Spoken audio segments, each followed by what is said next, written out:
They all have their own ways of life that they can model, that you can find we can look at saints and learn to be holy. By following the example of St. Francis of Assisi, we may discover that we're too dependent. I just had this conversation with somebody today. Sometimes we have all these wonderful things like iPhones, and sometimes we get too dependent upon our technology. St. Francis of Assisi gave up all the technology, not an iPhone obviously, of his day in order to come back to reality. And he said he was more alive in that period of his life than he was when he was a rich man and had everything. What? Walkman? This even predates the Walkman. It may even predate H. Black and white. What about like records? The lady next to him is St. Teresa. St. Teresa of Lisieux is known as the Little Flower, and she is famous for what's called her little ways. She, in a convent, discovered that she could find greater joy in life by simply serving and being humble. You know, she found joy in helping the older nuns get up to their rooms at night. She found joy in cleaning up other people's messes. When somebody was mean to her, she smiled back at them. What a novel concept. She turned the other cheek, and she became a great model of holiness. If you have something you're a fan of, something you do, you can probably find a saint about it. If you're playing like, Call of Duty, you're probably not going to be the patron saint of Call of Duty. But there is a patron saint of the internet, there's a patron saint of technology, there's a patron saint of television. There's a patron saint of college. There's a patron saint of pretty much every sport. Of countries. Every country has their own patron saint. Who's Canada? Saint Joseph. It's one of them. There's like 8. Who's the best saint ever? Why did you do that? The point is that there is a Catholic patron saint for anything.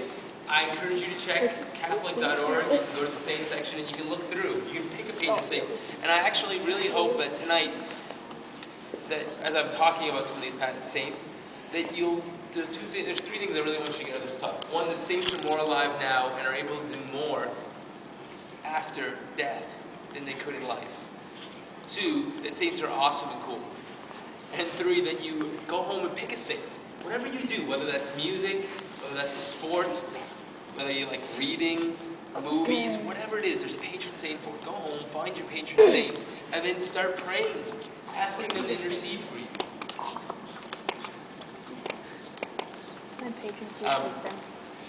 So I'm going to end with my example I learned today. Actually, I want to end with that. I'll end with why. Because I always do these Life Team talks and Edge talks, and somebody said to me, a friend of mine who's a youth minister came back and visited me yesterday. He's actually, speaking of religious brothers, he's a religious brother. And he said to me, he goes, why? Because I was telling him about this Edge night, and I was like, I'm so excited to go do this talk about saints. And he's like, well, why? Why be a saint? He's like, why would you want to be holy? And it's because life is so much better when you are holy. And I look at him, and I look at what? I was just going to say, sometimes for saints, life isn't actually better because, like... They die, they get murdered? Yeah, they get, like, martyrs. They get, like... Yeah, so if they, like, get hard and I think death after they die is much better. But on the other hand, let's test your theory, Robert. Let's go back and look at Maximilian Kolbe. If Maximilian Kolbe did not give up his life in that internment camp, he would have been there for years to come. Because he gave up his life in that internment camp and chose death, he got to heaven faster. Now, I'm not saying go throw yourself in front of a bus and you get to heaven faster. That's totally not what I'm saying. What I'm saying is that you can, yeah, heaven's great, but sometimes how you get to heaven is as important as getting to heaven. Yeah, but getting burned at the stake is What if you get lit on fire?